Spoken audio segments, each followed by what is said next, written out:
Many people are struggling to make ends meet each and every month. And with the cost of goods and services continuing to rise, it is now more important than ever that we put a budget in place that will allow us to track what we're spending our money on each and every month.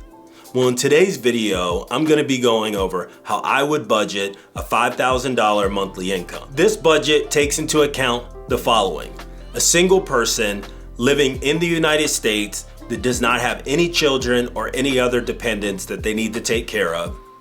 I'm also going to be using an average cost for a one-bedroom apartment in the United States. So if you live in areas such as Los Angeles, San Francisco, New York, or Miami, the amount that I'm going to be budgeting for our living expenses are more than likely going to be a lot less than what it's going to cost in your particular area. And if you live somewhere such as the Midwest, the amount that I'm going to put into our budget may be a little bit higher than what the average cost is for your local area. Whatever the cost is for the location that you live in, you just want to make sure that you tweak your budget to account for that. This budget also assumes that you do not have a lot of outstanding consumer debt outside of a car payment. If you do, make sure you stick around for the entire video, because I'll be talking about how you can allocate a portion of your budget to ensure that you can pay off your debts. And lastly, this budget's going to assume a $5,000 monthly net take-home pay. Of course, there's going to be some things that are going to be deducted from your paycheck, such as taxes and healthcare and other expenses. But for the purposes of this video, we're just going to use a round number of $5,000 a month. So when it comes to budgeting, I like to look at things in percentages. For me, it helps me to ensure that I'm allocating enough money to a particular budget. And in my opinion, it's a little bit easier to track that way as opposed to just doing it the more traditional way. I would also recommend that you download an online budget tracker. In my opinion, it helps to track your spend much easier. But if you'd rather go old school and use a paper and pencil, that's absolutely fine as well. Whichever method works best for you is the method that you should use. But for the purposes of today's video, I'm gonna be using Dave Ramsey's Every Dollar app. It's a free app that I actually use on a monthly basis, so that's what I'm gonna be using for the purposes of this video. The very first thing that you should do whenever you get paid is ensure that you are allocating money to pay yourself first. Now, if you've watched any of my previous videos on budgeting, you know that in my opinion, this is one of the most important things that you wanna make sure that you include in your budget. See, we'll pay for things such as cell phones or online subscriptions, but we'll often neglect to set aside money for self-improvement. And the amount that I suggest that you start off in this category is 5% of your monthly take-home pay. Now, this money could be used in several different ways. Some people like to purchase books. Some people like to get certifications that will allow them to get a little bit more of a higher paying job within their current industry. Or if you've been looking for a career change, you can use this money to enroll in a community college or a junior college that will allow you to get a new certification that will allow you to change the industry that you're working in. There is a massive shortage in the trades and in the technical space, and careers such as plumbers, electricians, and coders are in extremely high demand. So whatever you decide to do with this money, it is extremely important that you use it to improve yourself and to improve your skill set. So we're gonna be allocating 5% of our monthly take-home pay to the pay yourself bucket. And that is going to be $250, which will bring our monthly remaining balance to $4,750. Now, the next thing that we need to account for is for our retirement. And we could accomplish this by investing in our company-sponsored 401k. Now, I've seen a lot of videos out there lately that are trying to discourage people from investing in their 401k. I'm on the opposite side of that trend, and the reason that I'm on the opposite side of that trend is because most people do not have the ability to take large amounts of money and invest that in things such as real estate and in the stock market initially. And one of the things that I really like about a 401k is that companies will often match up to a certain amount. That is the amount that you should be investing in your 401k at a minimum. Investing in your 401k allows you to take pre-tax dollars and invest that into the stock market, and you're deferring your taxes to a later date, and you can pull that money out after you have reached the age of 59 and a half. And at that point in time, you will pay taxes on any of the money that you withdraw from that account. This is a good option, especially when you pair this with other investing vehicles, such as investing in a taxable brokerage account, or if later on down the road you want to get into the real estate market, you can do that as well. So we are going to assume that our company pays out a 5% monthly match inside of our 401k. And we are going to contribute 5% as well. If you're debt free, you can elect to contribute a little bit more than your match each and every month. And I personally invest 10% of my monthly income in my 401k. But I think 5% is a good amount because I know a lot of people are not able to invest 10% of their income into their retirement account. If you can invest up to the match, I think that's a good place to start. If your company does not offer a 401k program, you can consider investing that money in a taxable brokerage account, or alternatively, you can invest that money into a personal IRA account. Whichever route that you decide to go, you should absolutely be setting aside a portion of your income that's gonna go towards your retirement. Now it's time that we start to focus on building out our emergency fund. Now, the rule of thumb that's been kind of floating around out there is that most people wanna have a roughly 3 to 6 months of monthly expenses inside of an emergency fund. Now, in my opinion, I think 6 months is probably a little bit too much, but I'm a little bit more aggressive with how I like to invest and where I keep my money. So I like to keep 3 months of my monthly expenses in a high yield savings account. I actually set that in a totally separate account.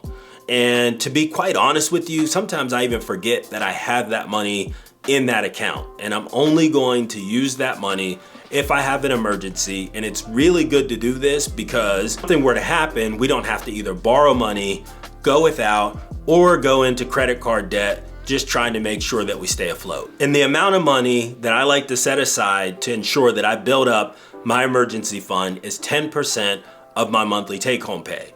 So if we are just now starting to build out our emergency fund from scratch, we are gonna be putting $500 a month into this account until we have 3 to 6 months worth of monthly expenses saved up. So depending on your risk tolerance will determine how long you're gonna be allocating 10% of your monthly budget to ensure that you have a fully funded emergency account. And once that account is fully funded, then you will have an additional $500 that you can allocate to other areas within your budget, and we can discuss that a little bit later on in the video. So now that we have allocated $500 a month from our take-home pay into our emergency fund, that brings our remaining monthly balance down to $4,000. Now, the next thing that we need to account for is our actual living expenses. And like I had mentioned earlier in the video, I took an average of a 1-bedroom apartment within the United States, and the amount that I came up with was $1,200 a month. Now, for some people, of course, that's gonna be way too low, and for some people, it's gonna be way too high. But we're using $1,200 for the purposes of this video. We're also going to assume that we have to pay a little bit more on top of our monthly rent to account for utilities. And the amount that I'm going to include in our budget for utilities is gonna be $150 a month, which means that our total monthly living expenses is going to be $1,350. And that amount nets out to roughly 25% of your monthly take-home pay. Living expenses are usually the most expensive line item in anyone's budget. So if you're a young person, especially in your 20s, and you're not married, and you're looking for ways to cut your living expenses, you should maybe consider getting a roommate. There's nothing wrong with having a roommate, especially if you are a young person and you're single, and it also gives you the ability to save money that you can use later on down the road. So accounting for $1,350 for our total monthly living expenses, it brings our total remaining balance down to $2,650. If you're getting some value from this video, consider subscribing, and while you're at it, hit that like button for the algorithm. I would really appreciate it. All right, so the next thing that we're gonna make sure that we account for is for transportation. I did a little bit of research and I found out that the average used car payment within the United States is right around $525.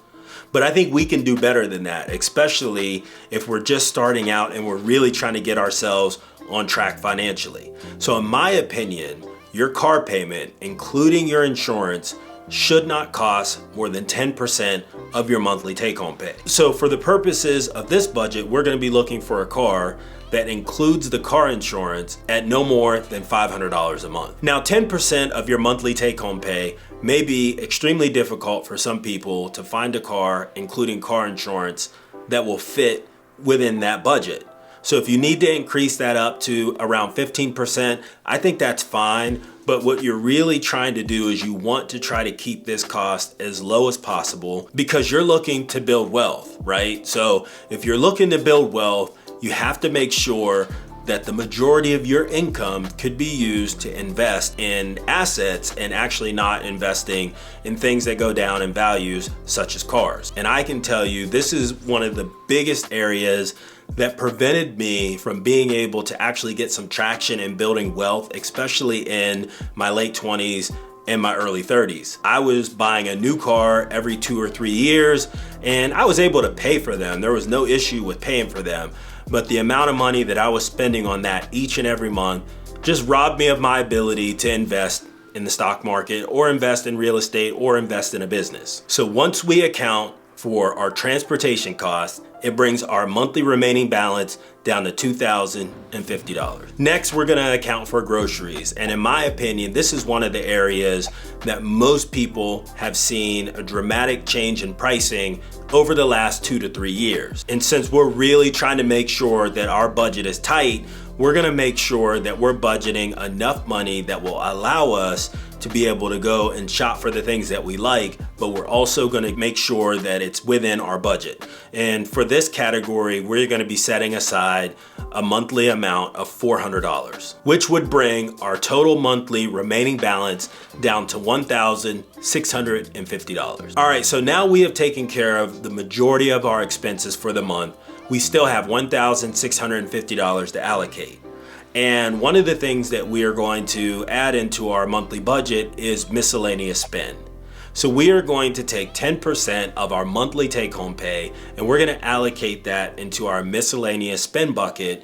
And this money can be used to go out shopping, it can be used to go out to eat, whatever you want to purchase, this is the money that you are gonna be using to do that. And then we're also going to include an additional line item under the miscellaneous category that will account for things such as our cell phone bill, any online subscriptions such as Hulu, Spotify, or Apple Music that we may have is going to be included in this bucket. And we are going to allocate $150 a month to this line item. So accounting for the $500 that we are going to allocate to our miscellaneous category and the $150 that we're going to add that's underneath miscellaneous, our remaining monthly balance is now down to $1,000. All right, so we've made it all the way through the month and we still have $1,000 that we have left over after we've paid all of our bills.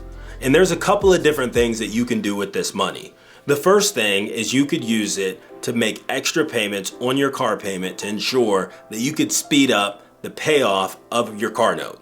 Now, if you have any debts such as credit card debt, medical bills, or school loans, you can use this money to pay off that debt as well. Any additional amount that you can pay towards paying off your consumer debt early will only speed up your ability to build long-term wealth. Thanks for watching, and I'll see you in the next video.